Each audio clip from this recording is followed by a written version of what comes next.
Warahmatullahi wabarakatuh. Perkenalkan, nama saya Raffi Rahmadani dari kelas 24 TPLP 001. Di sini saya akan mempresentasikan tentang teori dasar jaringan dan IP address. Jaringan komputer. Jaringan komputer adalah sekelompok komputer yang saling dihubungkan dengan menggunakan satu protokol komunikasi, sehingga antara satu komputer dengan komputer lainnya dapat berbagi data atau berbagi sumber daya, terus saling bertukar informasi, program-program, dan berkomunikasi secara media jaringan tersebut. IP address. IP address merupakan Internet Protocol Address. Adalah alamat numerik unik yang diberikan pada setiap perangkat yang terhubung ke jaringan komputer yang menggunakan protokol internet. Pada IP address ini terbagi menjadi ada dua versi, yaitu IP versi 4 dan IP versi 6.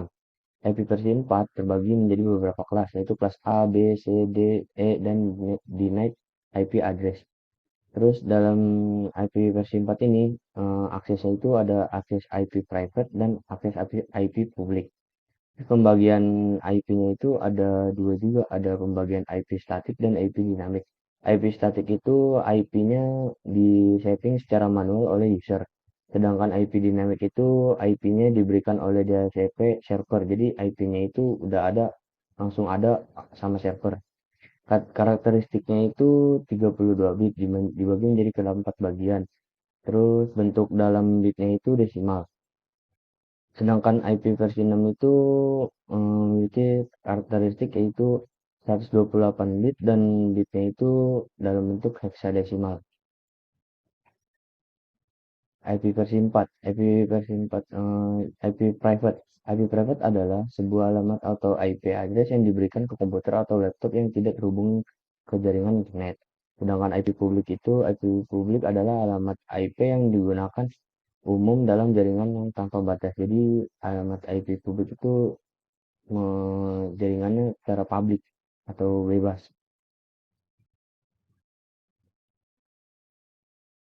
IP kelas A. Tentang angka IP kelas A itu mulai dari 0.0.0.0 sampai 127.255.255.255. Terus jumlah IP-nya itu 16.777.214, termasuk IP private dengan range kelas A itu bisa termasuk IP private itu dengan jangka range itu mulai dari 10.0.0.0 sampai 10.255.255.255. Jadi di luar dari range tersebut itu maka IP jenis kelas A ini bisa masuk dalam IP publik. Terus kemudian kelas B, tentang angka IP kelas B itu dimulai dari 128.0.0.0 sampai 191.255.255.255. Jumlah IP-nya itu 65.354. Termasuk IP privat pada kelas B itu range-nya itu mulai dari 172.0.0.0 sampai 172.31.255.255. Jika range range IP di luar dari ini pada kelas B, maka IP tersebut masuk dalam IP publik. Kemudian IP kelas C, rentang angka IP kelas C itu dimulai dari 192.0.0.0 sampai 223.255.255.255. Jumlah IP-nya itu ada 254. Termasuk IP privat dengan range termasuk IP privat pada bagian kelas C itu mulai dari range 192.168.0.0 sampai 192.168.255.255. Jadi jika pada kelas C range di luar dari range ini, maka IP tersebut masuk dalam IP publik. Jadi untuk kelas D itu rentang angka IP-nya itu 244.0.0.0 sampai 239.255.255.255 untuk kejelasan selanjutnya itu saya kurang tahu juga, kurang paham.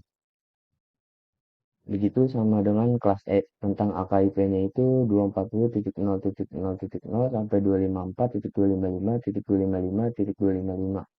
Untuk lanjutan untuk lebih lengkapnya itu saya kurang paham dan kurang tahu. Karena yang saya tahu itu hanya sampai bagian alamat IP kelas C saja.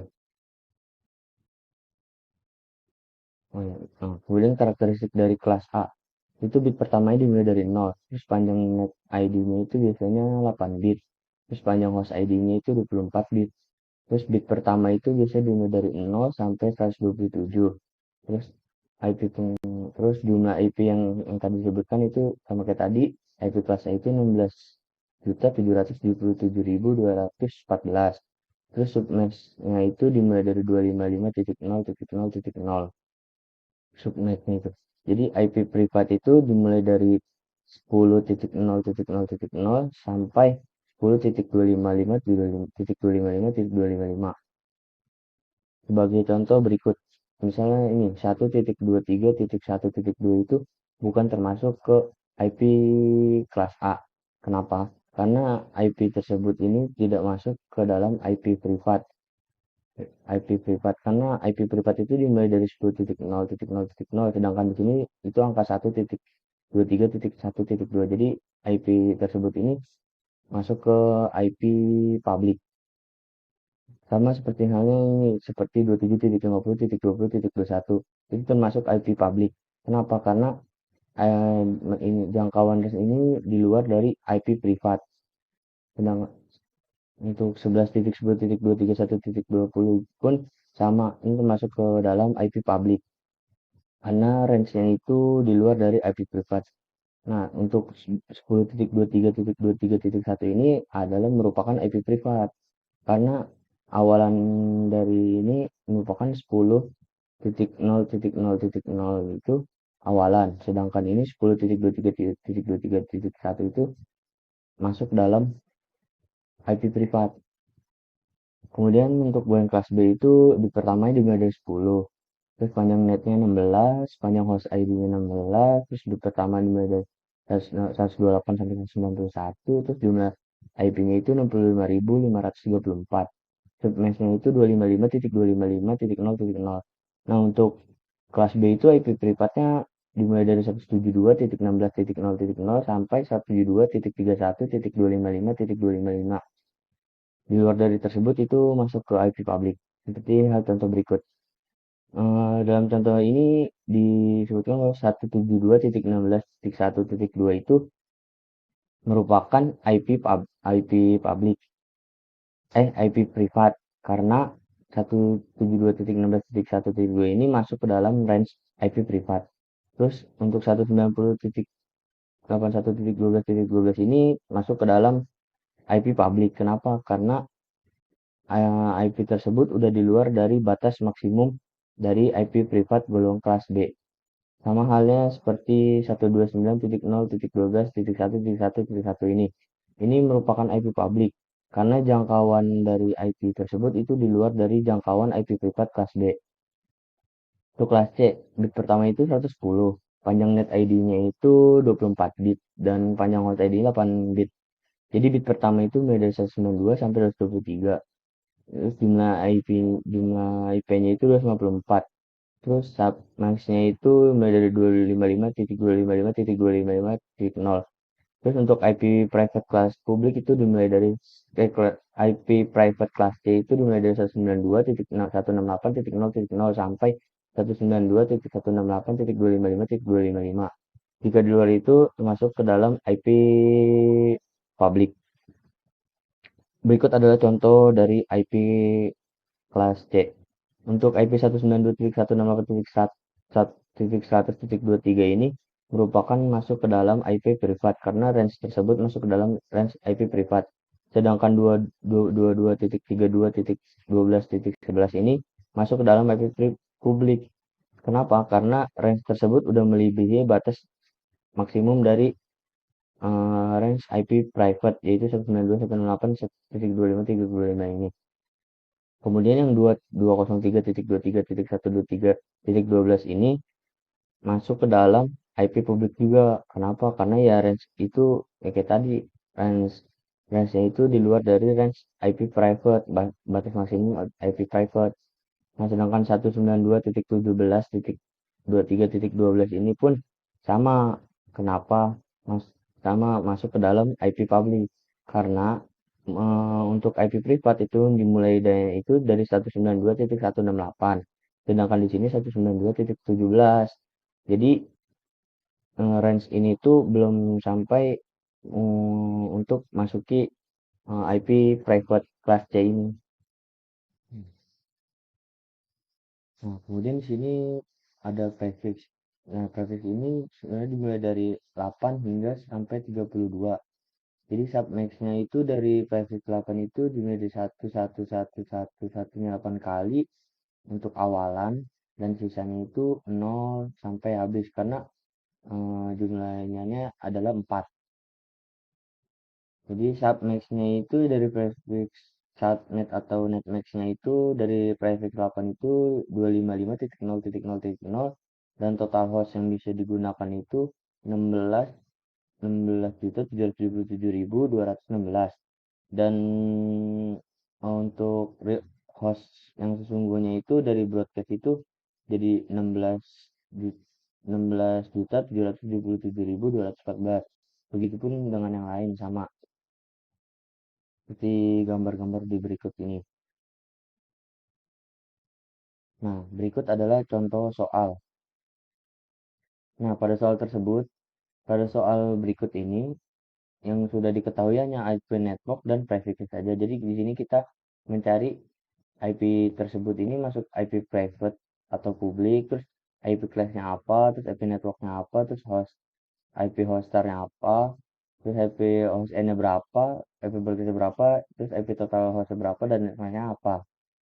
Nah, jawabannya seperti di sini. Jadi, pada IP network 10.60.10.2 prefix 16 ini masuk ke dalam kelas apa? Untuk gampangnya itu kita mencari IP kelasnya dulu. Kita lihat dari yang sebelumnya. Ini 10.60.10.2. Jadi IP 10.60.10.2 itu masuk ke dalam kelas A karena IP kelas A itu dimulai dari 10.0.0.0 yaitu IP private. Jadi untuk IP tersebut ini masuk ke dalam kelas A dan bersifat private. Begitupun untuk IP networknya dimulai dari 10.60.0.0 itu. Terus IP host startnya itu IP mulai awal itu 10.60.0.1 dan IP host akhirnya itu 10.60.255.254. Kemudian IP broadcast itu IP total yang digunakan itu 10.60.255.255. Nah, untuk mencari IP total hostnya itu kita lihat dulu dari prefixnya ini. Untuk prefix 16 di sini kita lihat prefix 16. Untuk IP host total itu jadi kita bisa menggunakan 65.536 dan subnet atau netmax-nya itu dari 65.536 itu 255.255.0.0. Coba kita lihat sini. Ya benar. Kita isi 25.536, 255.255.0.0. Kemudian seperti ini juga sama 176.16.2.0 prefix 25. Kita cari dulu IP kelasnya apa. Ini kan kita cari udah isi yaitu masuk ke dalam golongan B, terus IP-nya IP publik. Kenapa? Karena IP ini di luar dari range IP private. Yaitu kan IP private class B itu kan mulai dari 172.19.0.0 karena di sini dijelasinnya 176 ya berarti di sini di luar dari IP private. Terus IP networknya itu 176.16.2.0. Terus IP hostarnya itu 176.16.2.1. IP host N-nya itu 176.16.2.126. Terus IP broadcastnya itu 176.16.2.1.127. Nah, untuk mencari IP total host tadi, ya kita lihat dulu dari prefixnya ini di sini. Prefix dari 25 itu, kita lihat prefix dari 25 dengan untuk total hostnya itu yang bisa dipakai 128 dan subnet atau netmax itu 255.255.255.128 kita lihat. Di sini itu nah 128.255.255.255.128.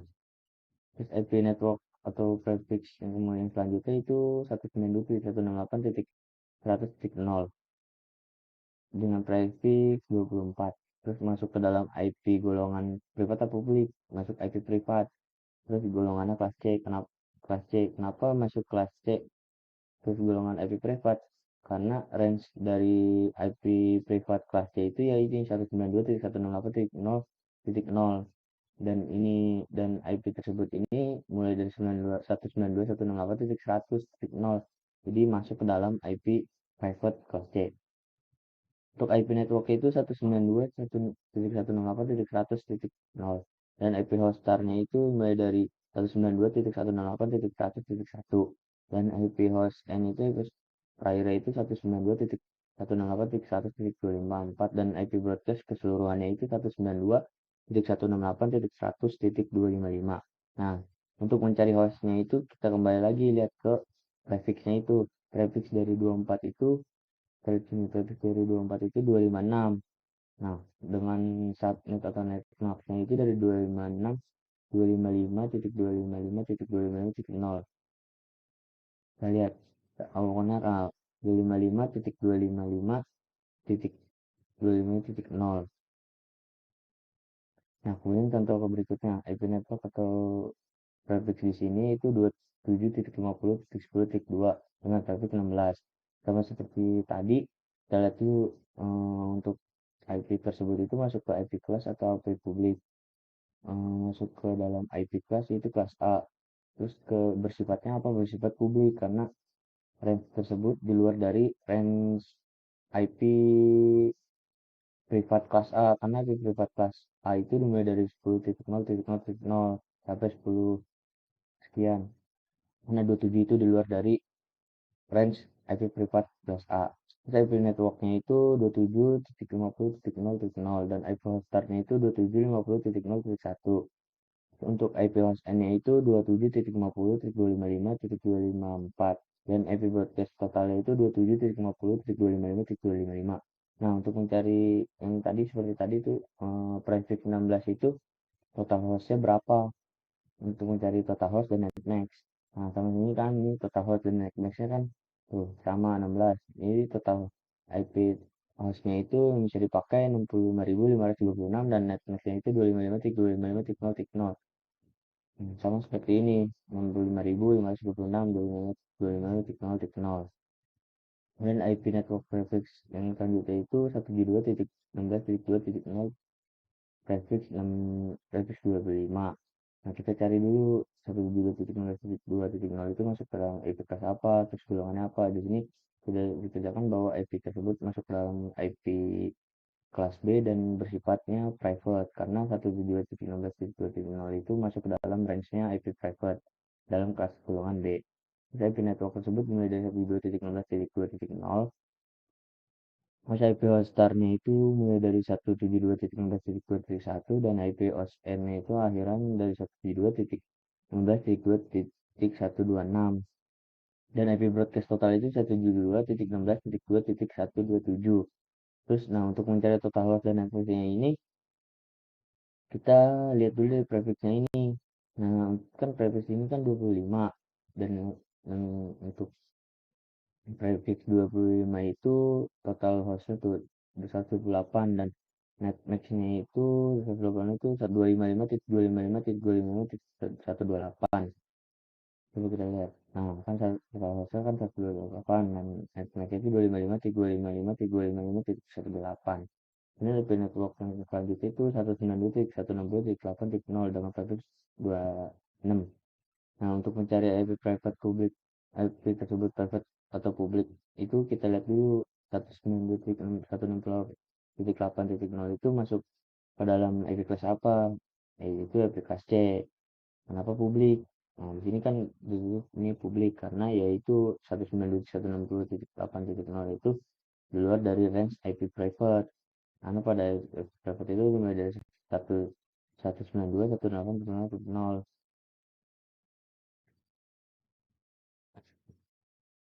Nah, kemudian IP network tersebut jumlahnya dari satu yaitu 192.160 192.160.8.0 dan IP host awalnya itu 192.160.8.1 dan IP OSN-nya itu 192.160.8.64 dan IP broadcast-nya itu keseluruhan 192.160.8.63. Untuk mencari total host dan network itu sama seperti tadi. Jadi kita lihat itu dari prefix-nya itu prefix 26. Nah, lihat di sini. Untuk prefix 26 itu total hostnya ada 24 dan netmax-nya itu 255.255.255.192. Apakah benar? Kita lihat. Nah, ini kan total hostnya itu 64. Nah, netmax itu 255.255.192. Nah, untuk total soal berikutnya itu di sini tuh udah diketahui IP totalnya hostnya itu udah diketahui IP total host dan IP golongannya IP publik dan IP tipe IP-nya IP kelas A. Jadi kita tuh di sini untuk mencari IP networknya atau IP net itu kan IP network atau prefix berapa, terus IP networknya berapa, startnya berapa, terus host N-nya berapa, itu broadcast-nya berapa, dan networknya berapa. Jadi pada contoh soal berikut yaitu yang IP total host 200 dan IP privat publik IP privat atau publik yaitu publik dan IP kelasnya golongan A. Jadi saya sebagai contoh IP networknya itu 59.8.2.0 dan prefix 24. Karena prefix kenapa prefix 24? Kita lihat lagi dari 200 itu yang mendekati itu yaitu dengan total host 256. Nah, 256 ini itu berada di prefix 24. Nah, makanya dari yang 200 ini yang mendekati dari 256 ya, yang dari yang mendekati dari situ itu 256 itu masuk prefix 24.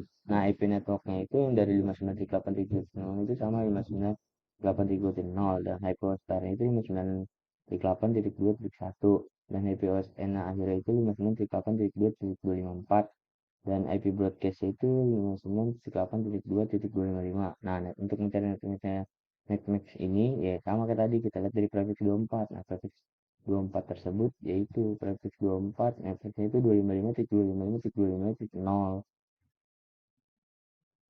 Nah, kemudian IP kemudian yang berikutnya yaitu sudah diketahui nih IP total hostnya itu 12.523.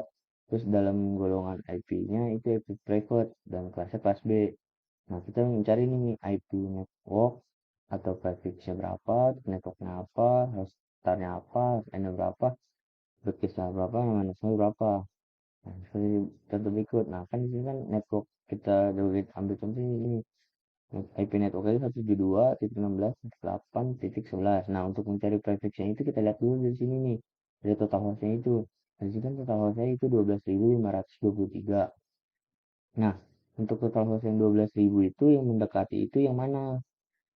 Nah, yang mendekati itu ya 16.000 karena masih ada sisa. Jadi makanya kita ambil grafiknya 18. Nah, itu kita ambil grafik 18. Terus IP network 172.16.0.0 terus IP startnya 172.16.0.1 terus IP OSN-nya 172.16.63.254 dan IP broadcast-nya itu keseluruhan 172.16.63.255. Nah, netmax-nya itu kita lihat tentuin dari tadi dari si prefix ini. Netmax dari 18 itu kan prefix 18 netmax itu 255.325.192.0. Nah, jadi maka prefix netmax ini yaitu dia 255.192.192.0. Nah, kemudian itu IP total host yang kemudian IP total host ini 50. Terus IP privat atau publik ini IP privat. Terus udah termasuk dalam golongan C. Nah, kita cari nih IP network. Nah, IP network di sini 192.168.72.18. Nah, untuk mencari prefixnya kita lihat lagi dari IP total host. Nah, IP total host dari 50 itu berapa? Yang mendekati dari 50 yaitu 26. Karena dari prefix 26 ini hostnya itu 64, jadi masih ada sisa dari 50 itu masih ada sisa, jangan sampai kurangan. Jadi kalau bisa tuh masih ada sisa lah. Jadi yang diambil makanya total hostnya itu 64.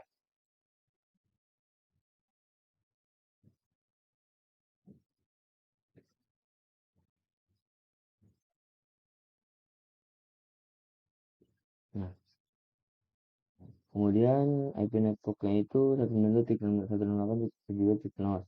Terus IP host startnya itu 192.168.72.1. Terus IP host end-nya itu 192.168.72.62. Dan kemudian IP broadcast-nya itu ya 192.168.72.63, dan network-nya itu kita lihat dari sini lagi. Kita lihat di sini network-nya itu 255.255.255.192. Kita lihat. Nah, untuk network 26 itu kan 255.255.255.192. Nah, jadi untuk kesimpulannya itu dari IP address itu terbagi menjadi beberapa versi, ada versi 4 dan 6. Untuk sekarang ini masih berlaku banyak dipakai tuh IP versi 4 karena masih banyak bisa digunakan. Terus IP 4 itu ya ada beberapa kelas, terus aksesnya itu privat atau publik, dan pembagiannya itu ada statis dan dinamik. Nah, untuk IP versi 6 ini masih sedikit digunakan. Nah, terus kapan IP versi 6 ini digunakan? IP versi 6 ini mungkin digunakan itu jika IP versi 4 ini nanti sudah habis dan sudah tidak ada lagi IP yang bisa digunakan. Makanya nanti akan balik ke IP versi 6. Nah, sekian pembahasan dari saya. Untuk selanjutnya saya akan menjelaskan materi selanjutnya. Baik, selanjutnya di sini saya akan menjelaskan tentang teori pengkabelan. Pada penggunaan pengkabelan terbagi menjadi dua, yaitu kabel UTP dan kabel STP. Kabel UTP adalah kabel Unstretched Twisted Pair, adalah sebuah jenis kabel jaringan yang menggunakan bahan yang tidak dilengkapi dengan shield internal. Kabel STP adalah kabel Straight Twisted Pair, adalah sebuah kabel twisted pair yang mempunyai pasangan berbelit di mana bagian dalamnya ada sebuah lapisan pelindung berupa tembaga atau aluminium foil. Kabel yang digunakan saat ini merupakan kabel UTP, karena kabel UTP merupakan jenis kabel yang paling umum yang sering digunakan, karena harganya yang terjangkau dan kinerjanya yang ditunjukkan relatif bagus, serta konfigurasi penyusunan yang digunakan adalah straight dan cross pada kabel UTP pada praktik kali ini. Untuk kabel straight stroke itu digunakan untuk menghubungkan komputer ke hub. Terus kabel cross itu digunakan untuk menghubungkan hub dan ke hub. Nah, untuk peralatan praktikum pengkabelan saat ini yaitu pertama adalah kabel UTP-nya tersebut, kemudian tang krimping, kemudian konektor RJ45 dan LAN tester. Untuk konfigurasi konektor RJ45, untuk pin 1 itu terletak di sebelah kiri. Kegunaan pin adalah untuk mempermudah dalam mengkonfigurasi kabel UTP. Nah, pin 1 ini berada di sebelah kiri dari RJ45. Nah, untuk tipe-tipe penyusunan kabel UTP itu ada dua, yaitu A dan B. Nah, untuk keterangan poin A itu untuk penyusunannya itu dengan pin pertama itu putih hijau, kedua hijau, tiga putih oranye, keempat biru, kelima putih biru, yang keenam oranye, ketujuh putih coklat, dan ke-8 coklat.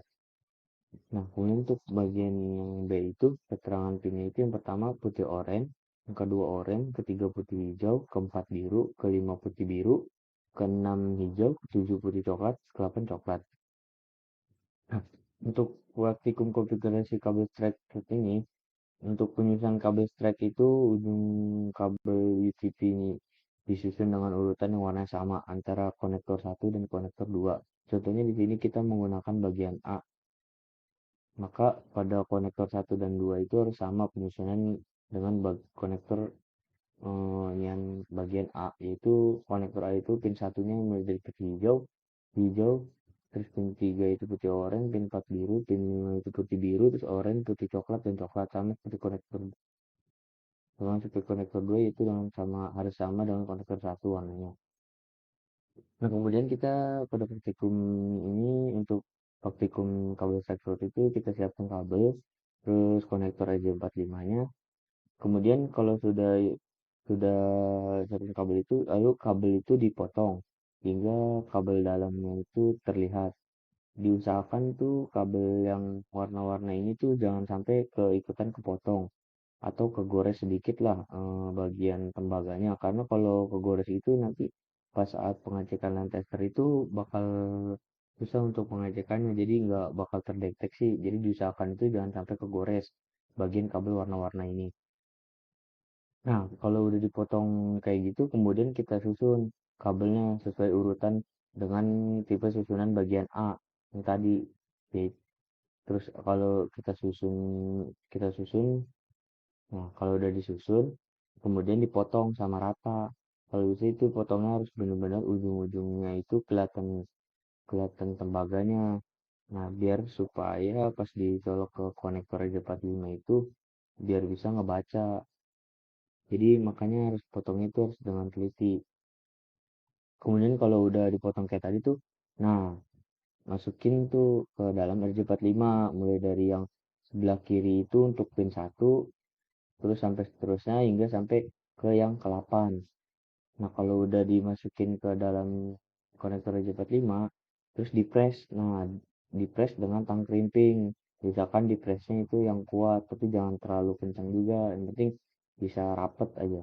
Bisa kabelnya itu bisa kabel ini itu bisa kekunci, jadi nggak goyang-goyang. Nah, sama untuk konektor 2. Konektor 2 juga sama seperti konektor 1. Kita siapin kabel RJ45, terus kupas bagian kulitnya jangan sampai kena apa kabel dalam yang warna-warni ini terkena. Maka kalau kena itu kalau kegores atau kena potong gitu jadi susah dideteksinya. Nah, kalau udah terus kita susun. Nah, kalau udah disusun ini kita apa namanya dipotong sama rata supaya masukin ke konektor RJ45 itu gampang dan enak. Kalau bisa ujung-ujungnya ini tuh biar kelihatan tembaganya. Nah, kalau udah tuh masukin ke konektor RJ45, disusun mulai pin 1 itu dari sebelah kiri. Nah, kalau udah disusun gini, terus kita press ada konektor RJ45-nya sama tang krimping. Di press itu pelan-pelan aja, jangan terlalu ya di pressnya kencang tapi jangan terlalu keras juga, sedang-sedang aja lah. Nah, kalau udah kita siapin nih line tester. Nah, line tester itu kita buat apa fungsinya? Buat mengecek apakah kabel kabel di TV antara konektor 1 dan 2 itu benar-benar bisa digunakan apa enggak. Nah, kalau bisa digunakan itu kan di sini ada susunan nih 1 sampai 8 warnanya. Nah, untuk konektor ini kan konektor 1 dan 2 misalnya. Konektor 1 kan ada lampunya 1 sampai 8 dan konektor 2 itu juga ada warnanya 1 sampai 8. Nah, karena kabel pada praktek stack ini kita menggunakan kabel konektor yang sama, sama-sama menggunakan konektor bagian A dan A.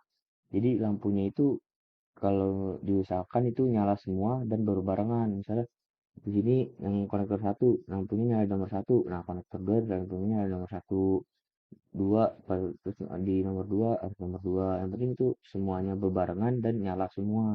Nah, itu baru kalau udah nyala semua sama baru bisa digunain. Nah, kemudian kita sekarang praktikum konfigurasi kabel cross. Nah, untuk kabel cross ini penyusunan warna urutan warna itu beda, beda sama yang strike. Jadi kabel cross ini kita pakai dengan menggunakan bagian B dan satunya itu bagian A. Jadi konektor 1 dan konektor 2 itu berbeda bagian warnanya. Jadi konektor 1 misal menggunakan putih oranye, putih hijau, biru, hijau, putih coklat, coklat. Nah, konektor 2-nya itu pakai putih hijau, hijau, putih oranye, biru, putih biru, oranye, putih coklat, coklat. Jadi kalau cross itu beda sama strike. Jadi cross itu penyusunan kabelnya tuh antara konektor 1 dan konektor 2 beda. Nah, untuk praktikumnya itu yaitu sama kayak ini yang tadi kita siapkan kabel, kemudian kan siapkan RJ45, ini untuk penyusunan konektor 1. Siapkan RJ45, kemudian kupas kulit kabel dengan perlahan, jangan sampai terkena bagian dalam kabel. Jika terkena kabel maka terdeteksi. Jadi kabel yang warna-warna ini tuh jangan sampai kena. Jadi biar gampang dideteksi kalau udah kena atau kegores sedikit aja. Jadi maka nanti pas dicoba di land testernya itu bakal susah untuk mengecek atau nggak terdeteksi atau gagal. Terus kemudian kupas kulit bagian luar kabel dengan perlahan, jangan sampai terkena bagian dalam kabel. Nah, ini kita kupas, kupas pelan-pelan, apa ke bagian kabel akan terdeteksi yang akan tadi. Jika kabel sudah dikupas, kemudian susun kabel. Nah, ini susun kabel tipe A karena konektor satu itu menggunakan tipe A. Lalu potong kabel dengan sama rata. Nah, ini kita potong kabelnya sama rata. Terus kita kan udah disusun, terus dari susun itu kita potong kabelnya sama rata. Terus lalu masukkan kabel ke RJ45, susun kabel dengan warna pertama dari sebelah kiri, karena pin satu berada di sebelah kiri RJ45. Lalu dorong hingga ujung kabel mentok ke RJ45. Nah, ini untuk ini kita masukin tuh kabel yang tadi disusun. Kita masukin dari pin satunya itu berada di kiri. Jadi untuk warna pertama itu ada di kiri sampai seterusnya ke 8. Nah, kalau udah dimasukin ini kita dorong terus. Kalau udah dorong, nah kita press tuh kalau RJ45-nya pakai tang krimping. Kita press yang kuat, tapi jangan terlalu kencang juga nanti takutnya pecah.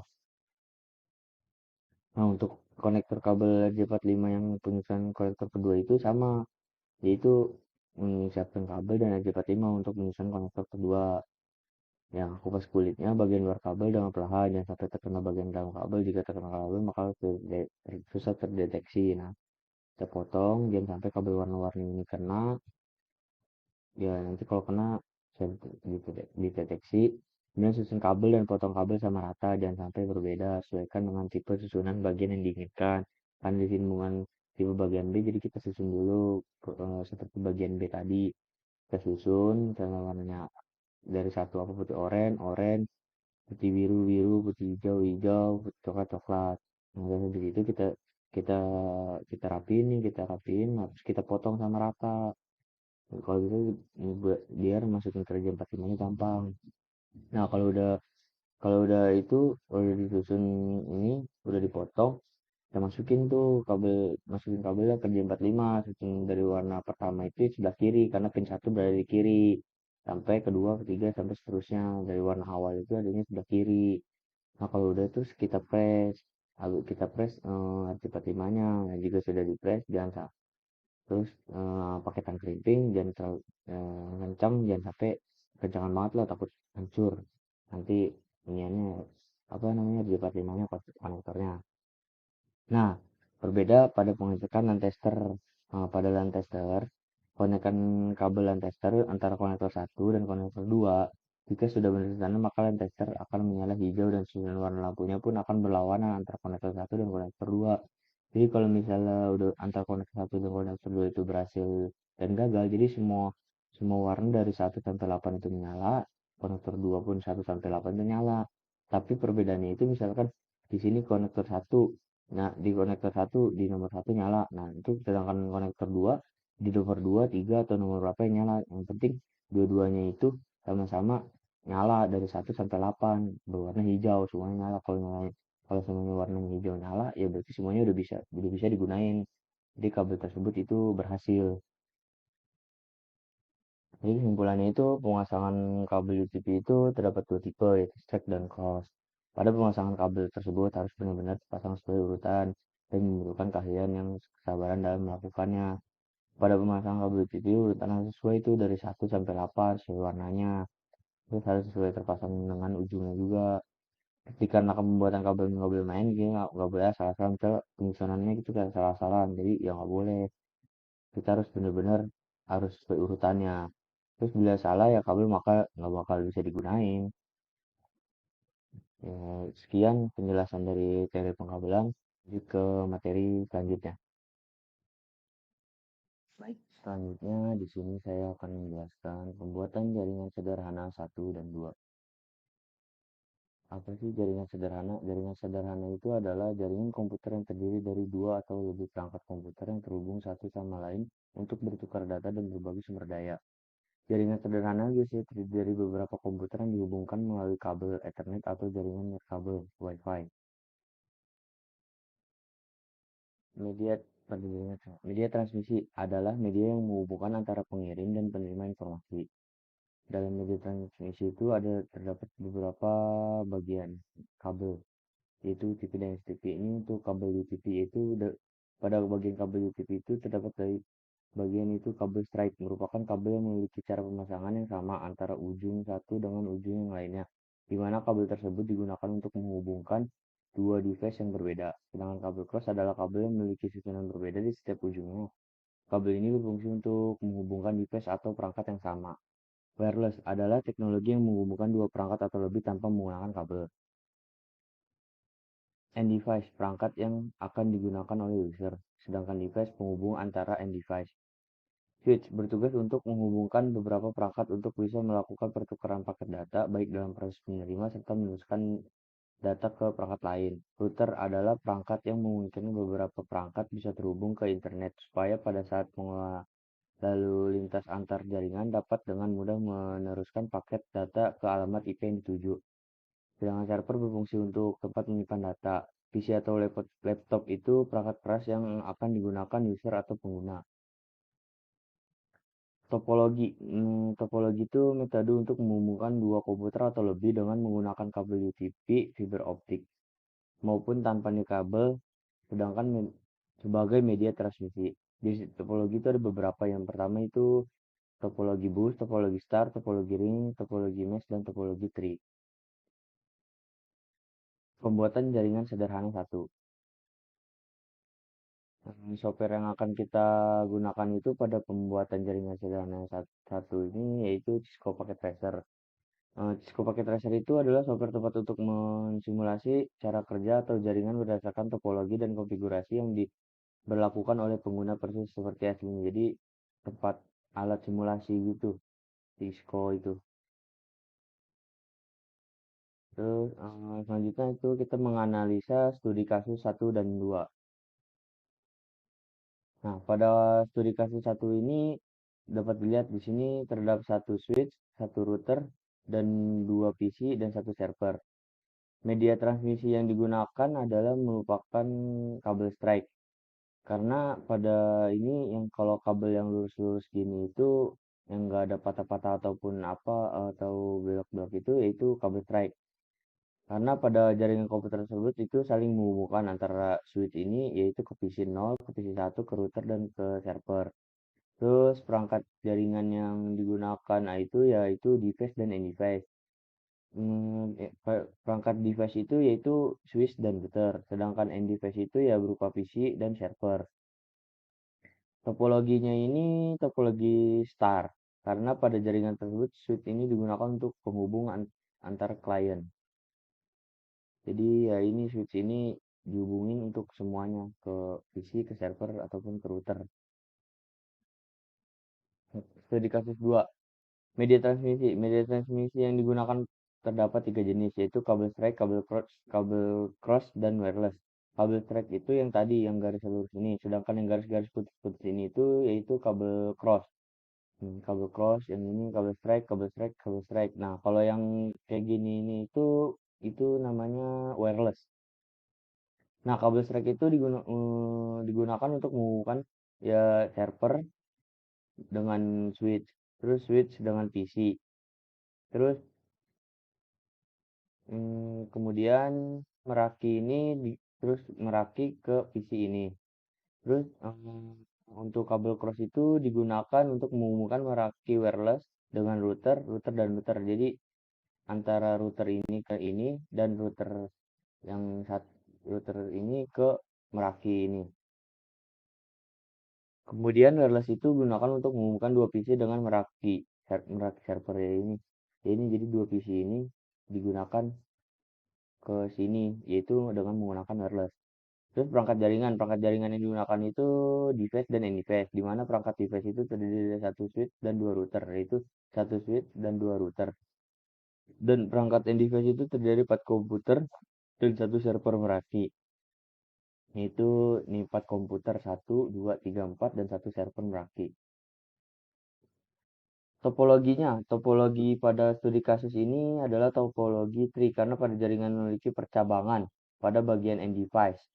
Jadi end device ini seperti ini, jadi bercabang kemana-mana. Dan setiap servernya berkoneksi beda-beda. Jadi servernya itu ini koneksi bisa ke sini, kemana, ke sini. Terus kedua, pembuatan jaringan sederhana. Membuat jaringan sederhana pada Cisco pakai tracer. Nah, jadi pada studi kasus 2 itu kita membuat jaringan sederhana seperti ini. Seperti pada gambar ini. Nah, saya sudah membuatnya di sini. Nah, pertama itu yaitu PT Cloud. PT Cloud ini adalah ada di bagian di sini PT Cloud. Sedangkan R1 ini adalah router. Kalau MSI ini adalah switch, sedangkan ini adalah server. Nah, terus ini adalah switch juga. Nah, ini itu merupakan apa namanya? Nah, ini home router. Jadi ini adalah router, bagian dari router. Nah, ini laptop, ini itu NG5.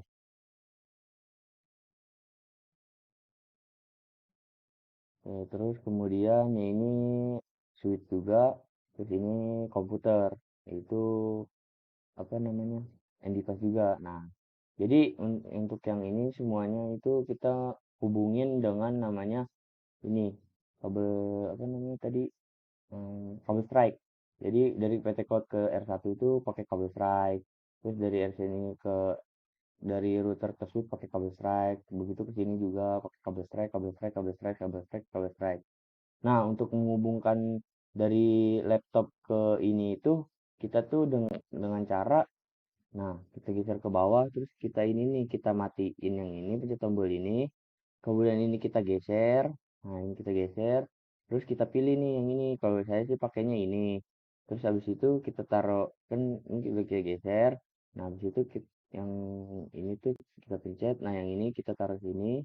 Nah, juga ini udah. Terus habis itu kita nyalain. Kita nyalain lagi, jangan lupa nyalain. Nah, kalau udah nyalain terus kita bilang aja. Nah, kalau udah itu pasti bakal muncul garis-garis kayak gini. Nah, kalau garis-garis ini berarti itu menggunakan wireless. Berarti kalau begini udah berhasil. Nah, untuk ini ya kayak sambung ini kayak kita pakai ini kita sambung dari switch ke komputer, terus dari switch komputer kita sambung satu. Nah, kalau udah semua, terus kita kita bagi-bagi nih. Ada 3 lantai di sini. Yang pertama itu lantai 3, yaitu ruang server, terdiri dari 3 host atau user. Terus untuk lantai 2 itu ruang manajemen, terdapat itu 20 host atau user, ini ruang manajemen lantai 2. Terus yang lantai 1 itu ruang staff. Ruang staff itu terdiri dari 240 host atau user. Nah, kemudian kalau kita udah kalau ini udah kita buat, terus habis itu kita konfigurasi nih. Kita lakukan itu secara step by step atau satu persatu. Yang pertama itu kita konfigurasi itu yaitu router 1 atau R1. Nah, untuk itu untuk konfigurasi itu kita lakukan step by step. Jadi dari pertama enable, kedua config ini, terus sampai selesai ke 19. Di mana adanya yaitu di sini. Nah, ini kan router 1, masukin ke sini router 1. Terus ke CLI. Nah, habis CLI itu kita taruh di sini, terus kita enter. Set. Nah, kalau udah tulisan R1 seperti ini, habis itu kita mulai nih dari awal tadi gini, dari sini, dari enable. Nah, udah di enable sampai habis, sampai selesai. Pada bagian router ini. Nah, router ini. Nah, kalau udah semuanya pada bagian router 1 udah semua, terus kalau udah selesai sampai sini, ya udah kalau sudah selesai ya udah kita silang. Kemudian kita ke bagian yang kedua, yaitu konfigurasi switch atau M1. Nah, sekarang kita konfigurasi switch. Mana switch? Nah, ini MS1. Kita klik MS ini switchnya, terus kita ke CLI, habis ke CLI, terus kita enter juga lagi sekali, set. Nah, kalau udah kita enter, kita baru masukin lagi ini, masukin server ini. Nah, mulai dari 1 sampai ke 9 secara satu-satu, step by step lah, secara satu persatu. Nah, kalau udah, selanjutnya kita bagian ke bagian konfigurasi ke, nah, DSLT2 sama kayak ini M1. DSLT2 juga ya kita apa namanya kita lakuin konfigurasinya secara satu persatu, yaitu dari 1 sampai 9 ini kita ketik itu satu persatu. Gimana sih DSLT2 itu? DSLT2 itu ada di sini. Nah, DSLT2 terus kita ke CLI. Nah, kita enter sekali. Nah, baru di sini kita masukin konfigurasinya secara satu persatu, secara step by step lah. Nah, kalau udah semua, ya terus kita close aja. kalau udah itu terus kita ke sini. Kemudian kita ke DCLT 1. Nah, kita lakuin juga sama DCLT 1 tuh. Kita ke ini masuk ke menu CLI, kemudian kita ini terus kita enter. Nah, pada di bagian ini kita kita ini aja apa kita masukin aja konfigurasinya secara satu persatu, step by step. Nah, kalau udah, kemudian kita ke masukkan hostname pada WRS router. Nah, pada bagian WRS router kita bagian config, setting, terus access point. Terus habis udah itu atur IP access point dan matikan DHCP server, kemudian save. Nah, di mana sih hari ini? Nah, pada bagian home router ini kita lihat ke sini config ke setting. Nah, kita ganti nih namanya jadi access point. Nah, kalau udah itu terus kita ke GUI. Nah, kalau udah ke GUI, kita kita atur nih IP address-nya nih di sini. Dua ini 172.16.0.5. Nah, jangan lupa DHCP server itu kita matiin. Nah, kalau udah dimatiin, terus habis itu kita save. Nah, kalau udah di save ini, kalau udah di save terus kita silang. Nah, kan kalau udah di save nih, terus ada tanda-tanda gini nih, kita tungguin aja sampai sampai ini tuh ada hijau-hijau. Kalau udah berubah jadi hijau ini berarti sudah selesai prosesnya. Kemudian kita atur hostname IP, gateway, dan DNS pada web app server. Kita atur nih, misalnya IP addressnya 192.16.022, terus IP gateway 192.16.001, terus IP DNS-nya 27.50.20.21. Kita atur di bagian di bagian app server, web app server. Nah, mana web app server? Nah, di sini web server. Terus kita ke bagian desktop, terus kita masuk ke menu IP configuration. Nah, di sini kita atur IP ininya berapa, subnet berapa, terus DNS servernya juga diatur berapa. Tadi IP gateway-nya juga diatur berapa. Oke, tadi kita masuk ke nah, ini. Nah, IP gateway-nya itu 172.16.0.1. Satu. Kemudian DNS servernya itu 20.50.20.21. Nah, kalau udah, ya udah kita silang aja. Nah, kemudian kita ke database server. Database server sama kayak web server tadi, kita masukin IP address begitu ya sama IP DNS-nya.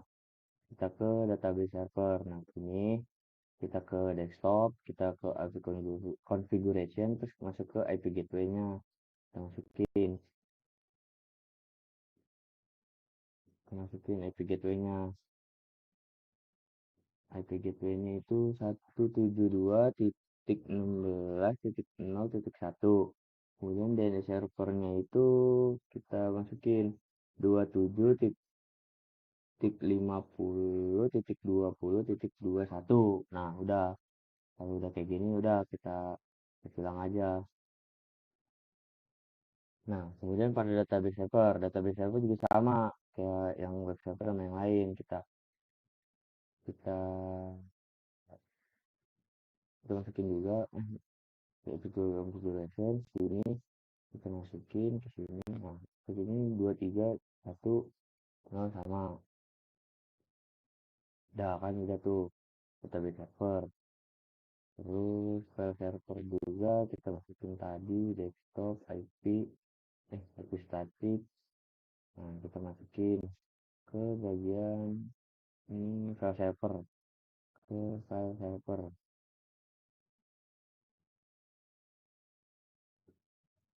Ini web database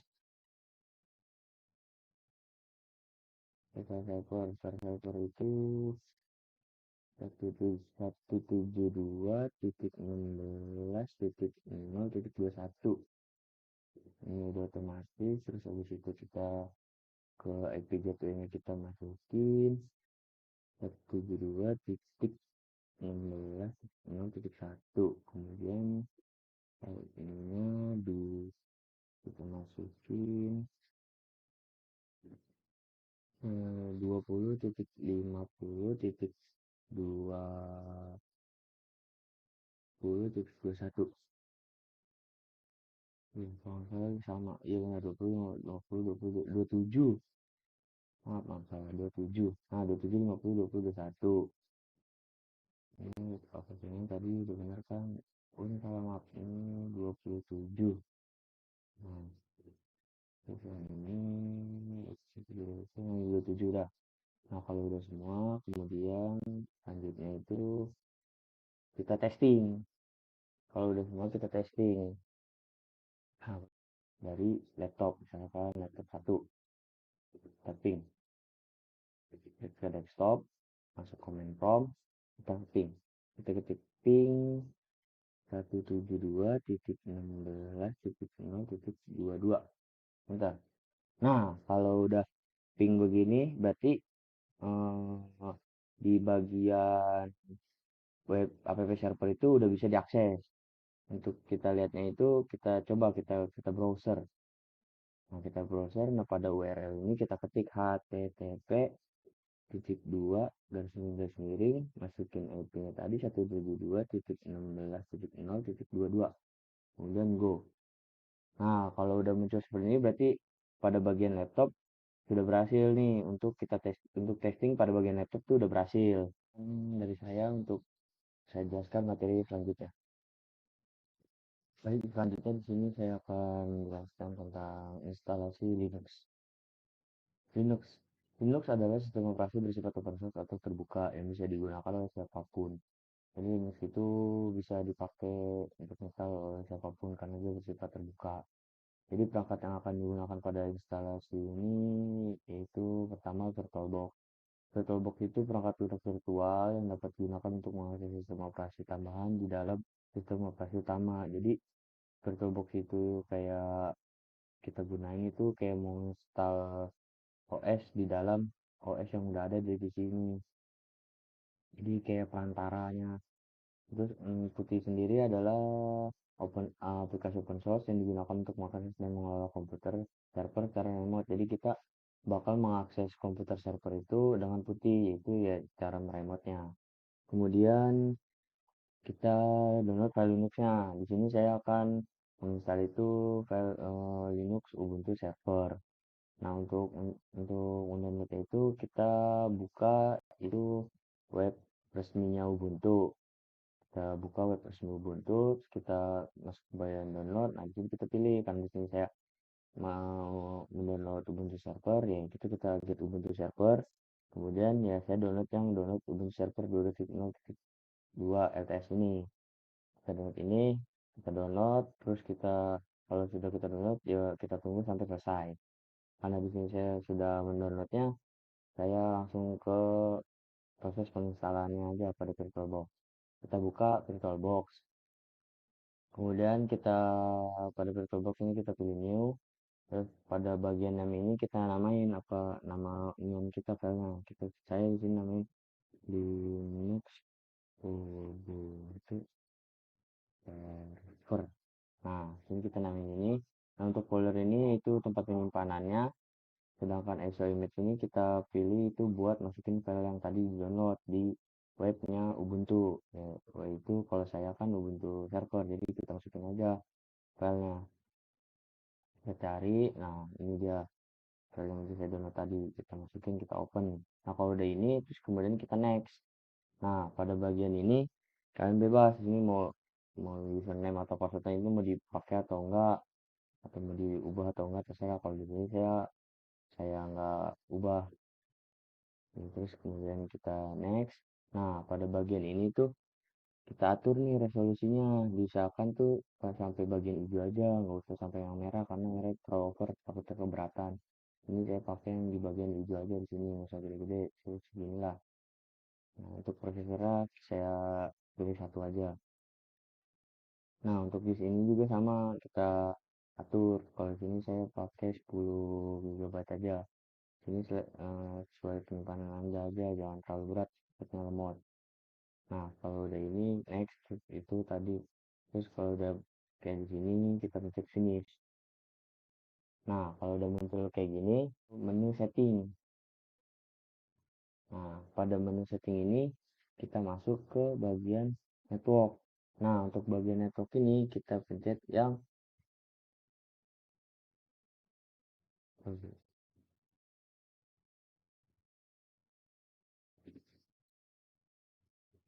Nah, pada bagian network ini kita pencet bagian yang bridge adapter.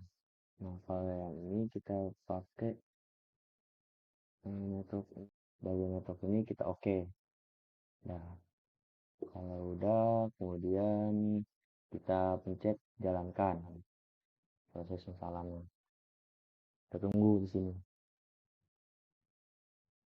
Jadi, tunggu prosesnya.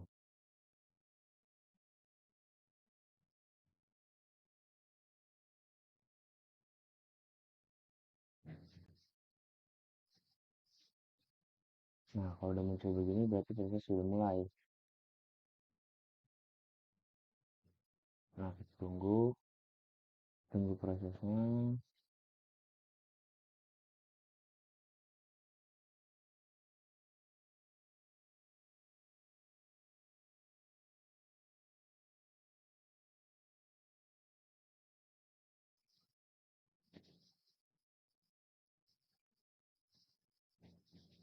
Nah, pada bagian ini kita pilih bahasa Inggris. Kemudian klik enter. Nah, pada bagian ini kalian selera, kalian mau update atau enggak. Nah, kalau mau update itu kita pilih yang tengah. Nah, kalau yang mau kita update itu pilih yang atas. Nah, sini saya akan update pilih yang atas. Terus kemudian update to new installer kita enter. Nah, kemudian tunggu pada kemudian di sini kita tunggu untuk update-nya.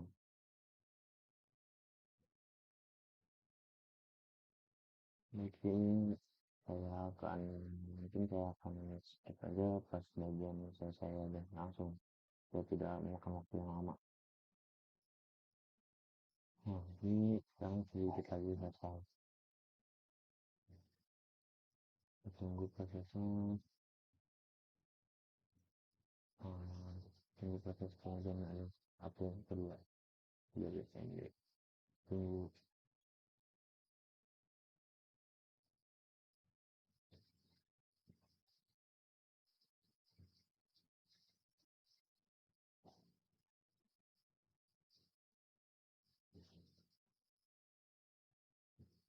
Nah, itu sudah update. Kita tunggu lagi. Sedang proses.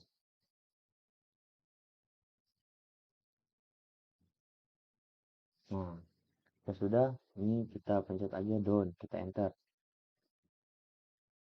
Nah, pada bagian ini juga kita down saja. Kita enter.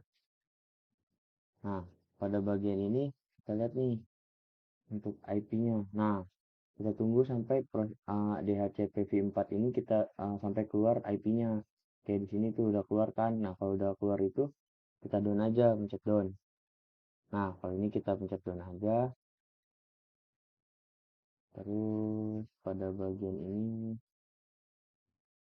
kita tunggu sebentar. Nah, kalau udah selesai kita pencet down. Terus pada bagian ini kita pencet down aja. Kemudian ini bagian down, terus kita continue. Nah, pada bagian ini tuh kita akan membuat username dan password. Untuk nanti kita login pada Ubuntu server. Nah, sini saya akan membuat nama Ubuntu SRC.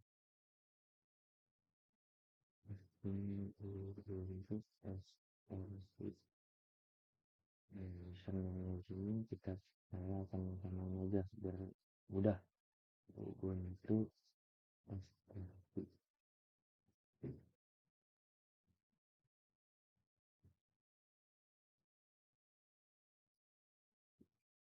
Nah, misalkan di sini tuh jangan sampai username sama passwordnya tuh lupa. Harus kita ingat-ingat supaya nanti kita bisa login. Nah, kalau udah kita buat, kita down. Kemudian habis itu di sini. Nah, kemudian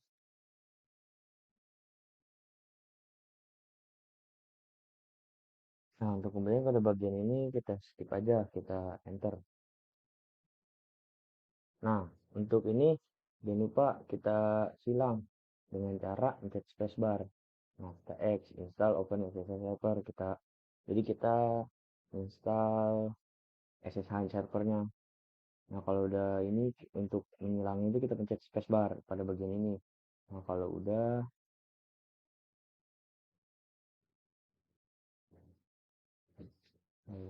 kita down aja. Udah down, kita pilih lagi, terus kita down. Nah, kalau udah muncul begini, berarti kita sedang memproses install. Kita tunggu hingga selesai pada proses penginstalan ini. Baik, di sini akan saya skip saja nanti ke proses kalau sudah selesai installnya. Nah, di sini sudah selesai proses instalannya. Kemudian kita pilih reboot now untuk mulainya. Kalau udah begini, udah tulisan reboot now berarti udah selesai proses penginstalannya. Kita enter aja reboot now. Nah, kita tunggu.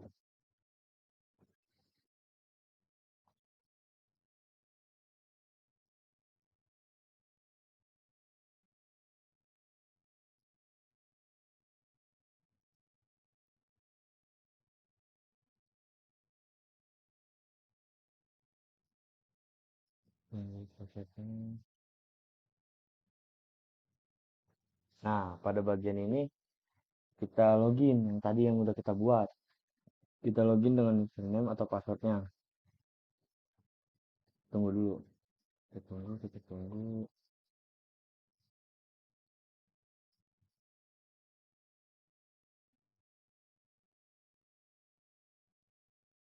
Nah, kita login. Masukin passwordnya. Nah, kalau udah kayak gini tuh, berarti kita udah bisa masuk nih, kita login. Nah, kemudian kita cek nih IP addressnya dengan masukin, kita ketik IP ADDR, enter. Nah, kan di sini ada tuh pada bagian yang nomor 2 itu inet 192.168.1.13 prefix 24. Nah, itu adalah IP addressnya dari Ubuntu server ini. Nah, untuk mengeceknya itu kita untuk mengeceknya itu apakah itu benar bisa diakses atau enggak itu kita pakai command prompt. Kita kita masuk ke command prompt, kita ketik kita ketik ping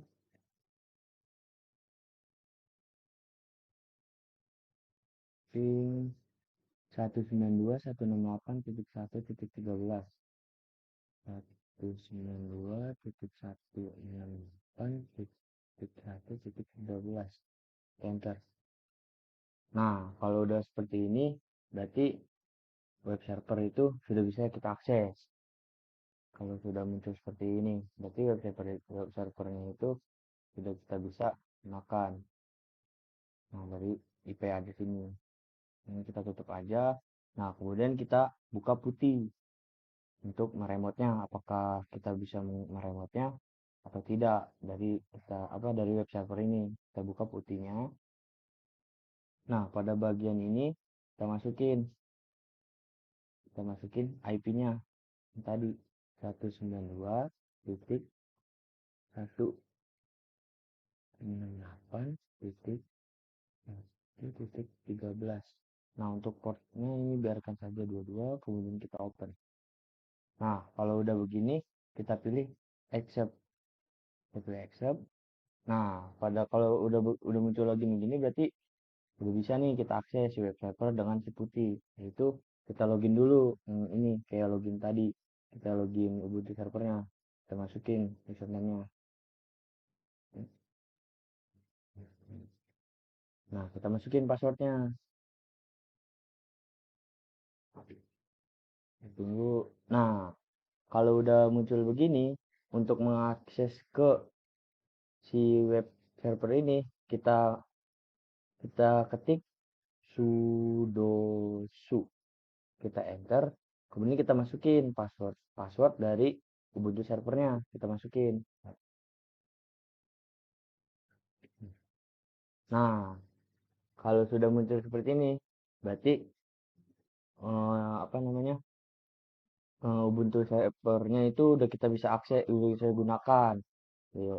Nah, berarti bagian putihnya itu, bagian putih ini sudah bisa kita gunakan untuk mengakses ke server. Nah, untuk kalau udah begini tuh kita ketik aja di bot untuk memegang server. Kita cek. Hmm, Sekian penjelasan dari saya untuk proses instalasi Linux ini. Selanjutnya saya akan menjelaskan materi berikutnya. Terima kasih.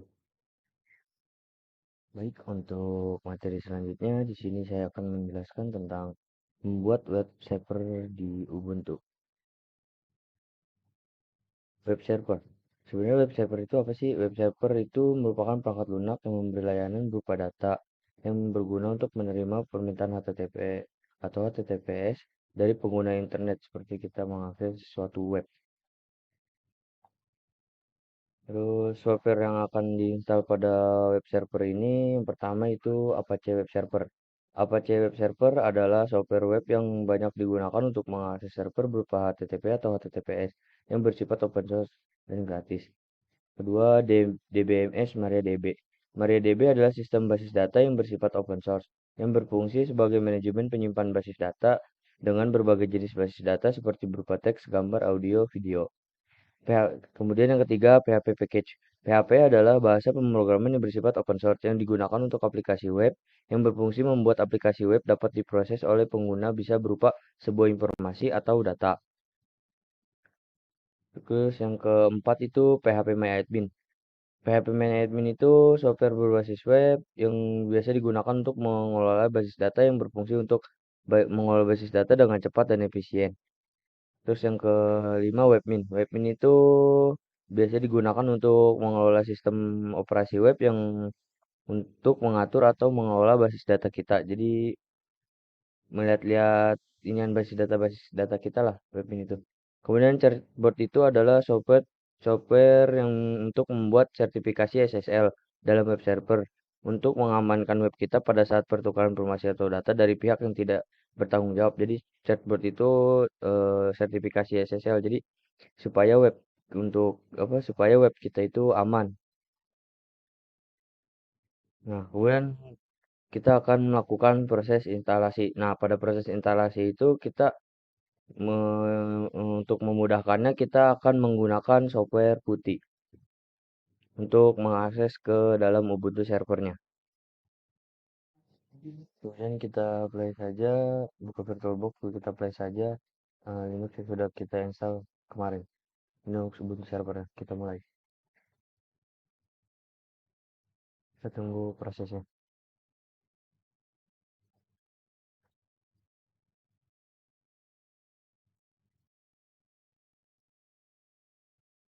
Nah, kita tunggu saja prosesnya.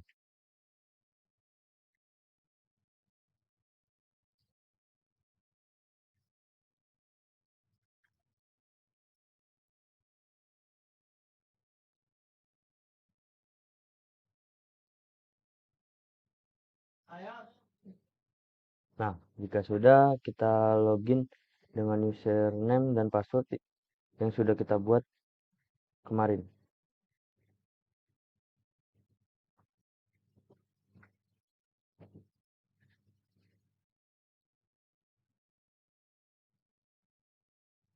Nah, jika sudah seperti ini, kemudian kita ketik IPADDR untuk mengecek IP addressnya.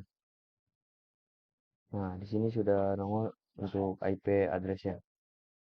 Kemudian kita buka putih untuk melanjutkan proses instalasi web servernya. Kita buka putih, kemudian kita masukkan alamat IP yang sudah tertera pada bagian nomor 2. 192.168.1.11. Kemudian kalau sudah kita open. Nah, jika sudah di open kita pilih accept Nah, untuk login putih ini kita masukkan sama seperti dengan username Ubuntu servernya.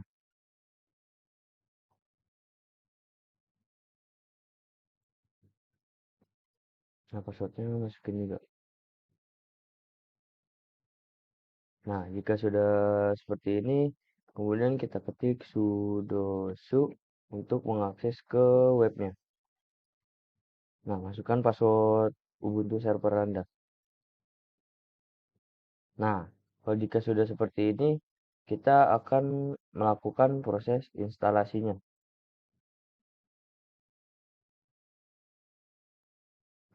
Nah, untuk yang pertama, proses instalasi yang akan kita install itu Apache Web Server.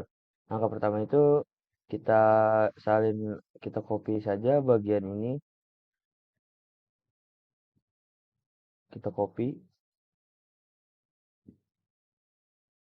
eh, masukkan ke sini. Jadi kalau sudah kita enter, kita tunggu proses update. Nah, kalau sudah selesai update, kemudian kita masukkan yang keduanya, yang ini.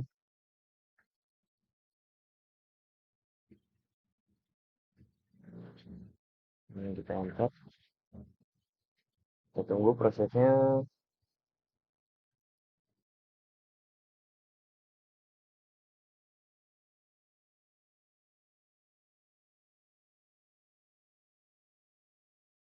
Nah, jika sudah, kemudian kita masukkan yang ketiga.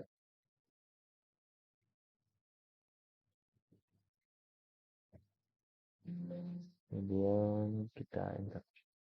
Nah, jika kalau sudah aktif atau running seperti ini, berarti kita sudah mengupdate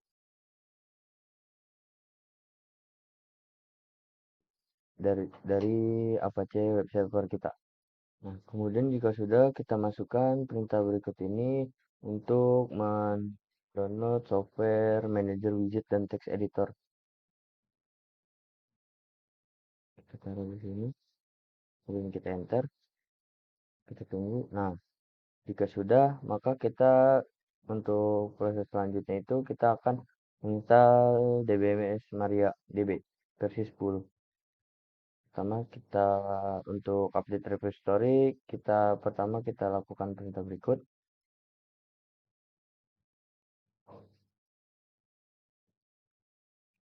Nah, kita tunggu update-nya.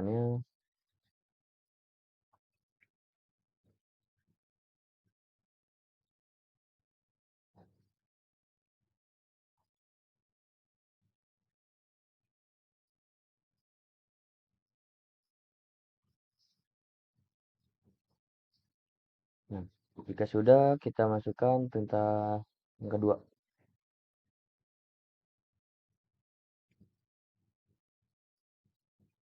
Kita tunggu. Nah, pada bagian ini kita yes saja. Kita tunggu.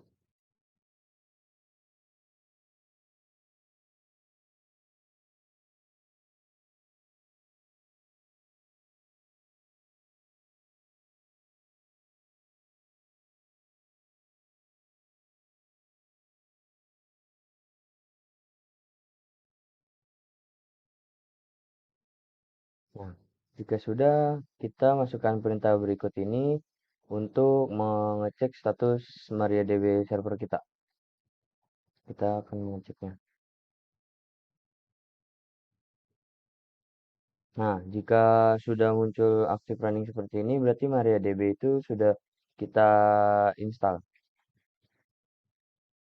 Untuk perintah berikutnya, kita akan men-setting password dari MariaDB-nya pada untuk melakukan dengan perintah berikut.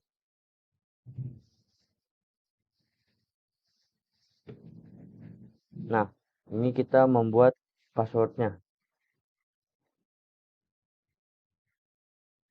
Nah, kalau sudah seperti ini, udah kita buat, kita pencet yes, kemudian yes.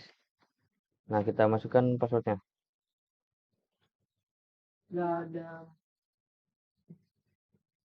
Kita masukkan lagi password yang tadi.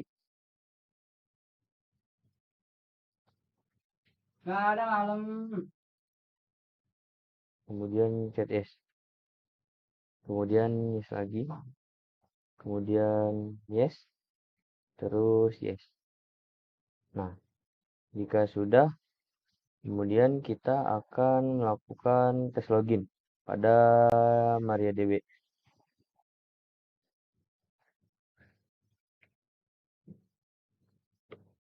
Nah, kita masukkan password yang tadi.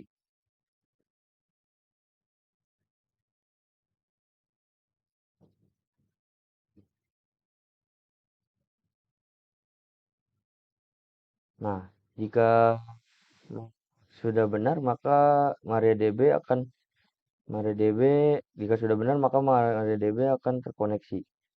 Ini untuk ID-nya.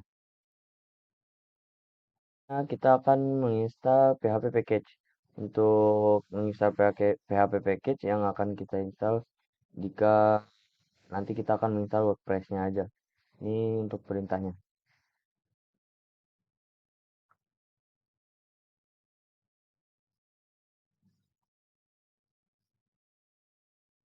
Kita tunggu prosesnya.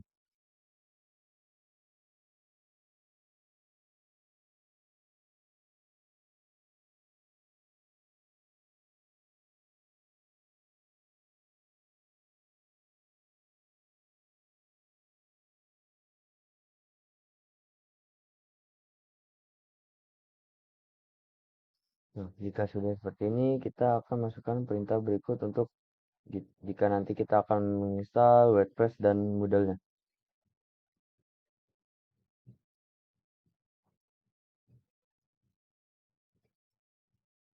Kita tunggu prosesnya. Nah, jika sudah, maka kita masukkan perintah berikut untuk menginstalnya.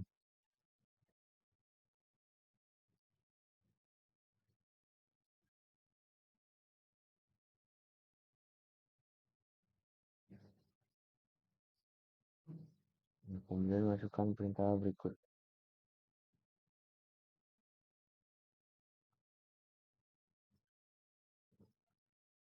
Kita tunggu prosesnya.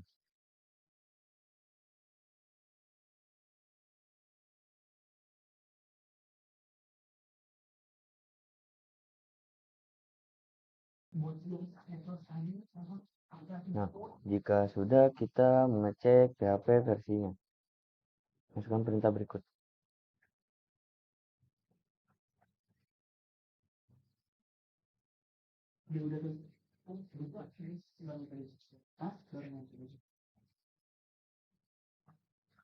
Nah, untuk versinya berarti di sini versi 4.1.2.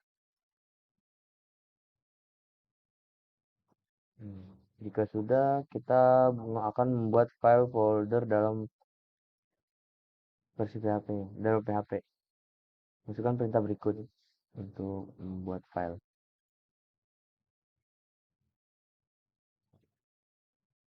Pada bagian ini kita kopas aja dari yang pertama sampai akhir kita kopas di dalamnya. Nah, kemudian jika sudah kita save aja.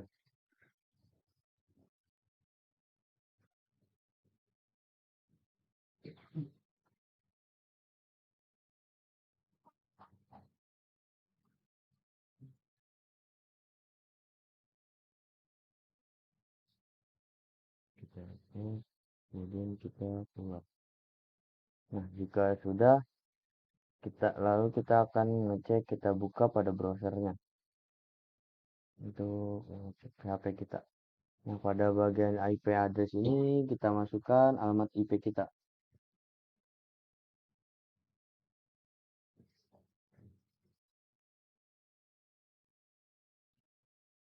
Nah, jika sudah benar untuk menginstal PHP, maka tampilan akan seperti ini. Nah, untuk perintah selanjutnya, untuk step selanjutnya kita akan menginstal PHP MyAdmin. Masukkan perintah berikut untuk menginstal PHP MyAdmin.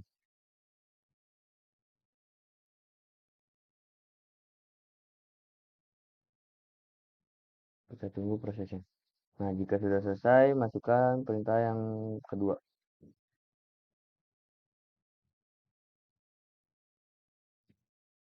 Kita tunggu prosesnya. Kemudian kita pencet yes, y, kita tunggu.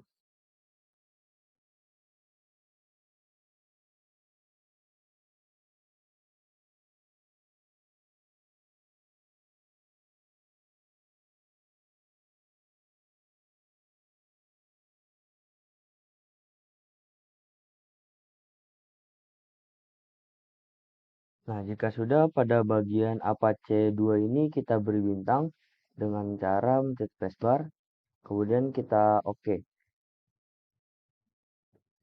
Kita tunggu prosesnya.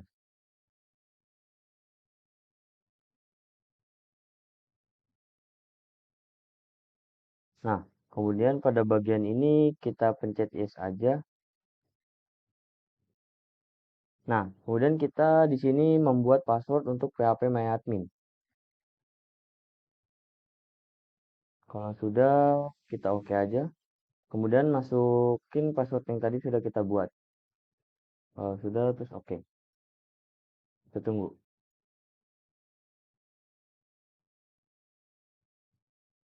Nah, jika sudah sudah selesai, kemudian kita buka di web. Kemudian kita akan mengakses phpMyAdmin. Lain perintah berikut. Kita buka di web. Nah, untuk IP-nya kita masukkan IP address kita.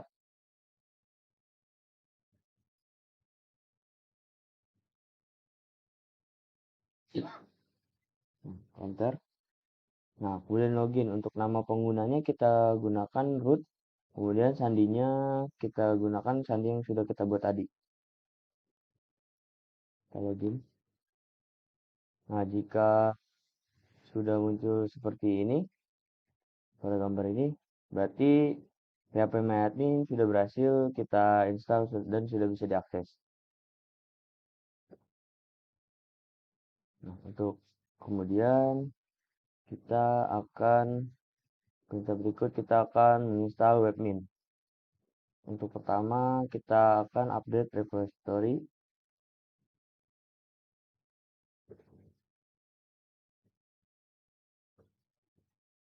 Tunggu prosesnya. Nah, jika sudah selesai, kita masukkan kode berikut untuk sisipkan repository pada kode webmin untuk masuk ke akses. Nah, pada bagian ini kita scroll aja ke yang paling bawah. Kemudian kita masukkan perintah berikut pada bagian yang paling bawah. Nah, jika sudah kita save saja.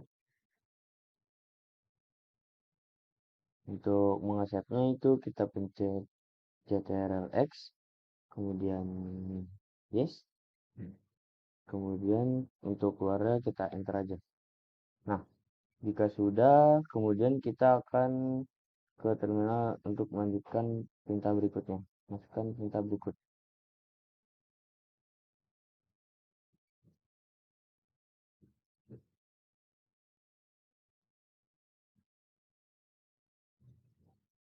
Nah, jika sudah oke seperti ini, kita akan masukkan perintah berikut selanjutnya. Kita tunggu prosesnya.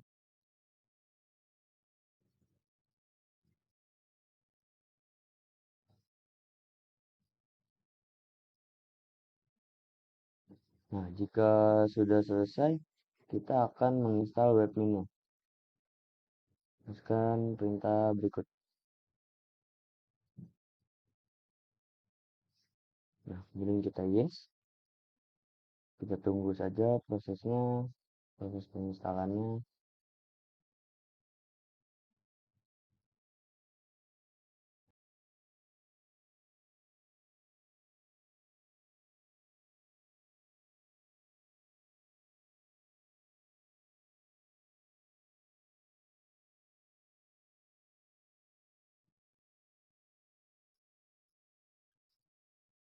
Nah, jika sudah selesai, kita akan mengecek status webmin kita dengan masukkan perintah berikut ini. Nah, jika sudah muncul aktif dan running, berarti webmin kita sudah berhasil kita install. Untuk mengecek webnya itu kita akan buka di web, yaitu kita salin saja kode berikut, masukin aja IP addressnya sesuai dengan IP address kita.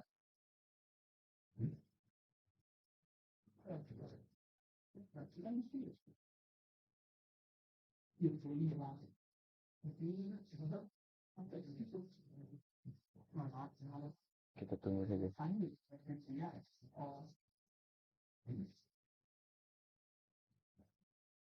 Kita proses. Nah, untuk loginnya itu kita login dengan user Ubuntu server kita.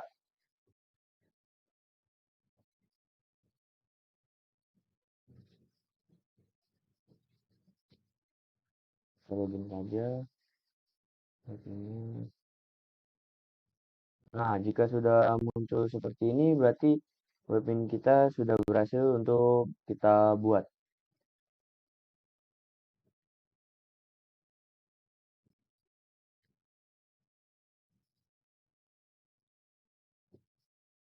Selanjutnya, masukkan perintah berikut.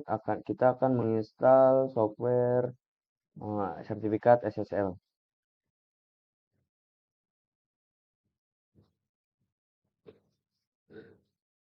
Kita tunggu saja proses penginstalannya.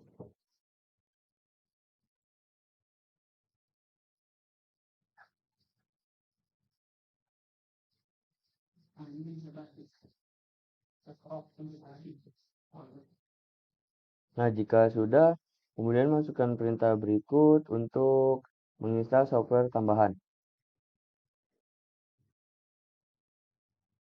Kita tunggu saja prosesnya.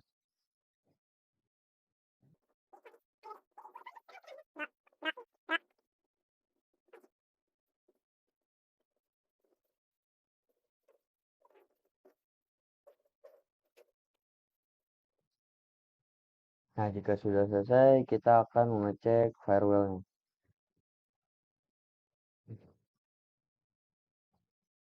Nah, jika sudah seperti berarti kita akan masukkan perintah berikut.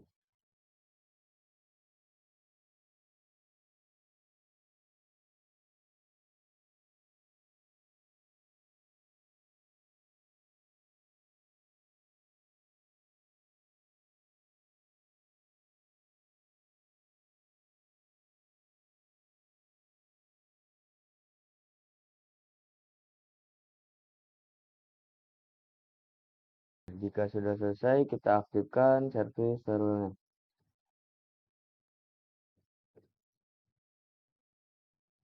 Nah, jika sudah diaktifkan, tentu yes. Nah, ini berarti firewall sudah aktif dan siap dan sudah di-enable. Kita cek statusnya.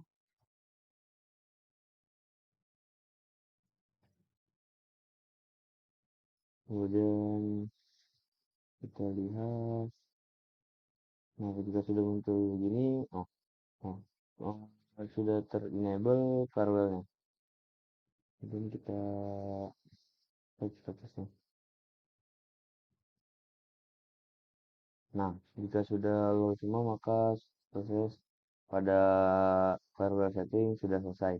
Kemudian perintah selanjutnya itu kita akan men-setting time zone-nya atau zona waktu. Nah, untuk zona waktunya ini yang kita pakai yaitu zona waktu Jakarta. Nah, jika sudah selesai,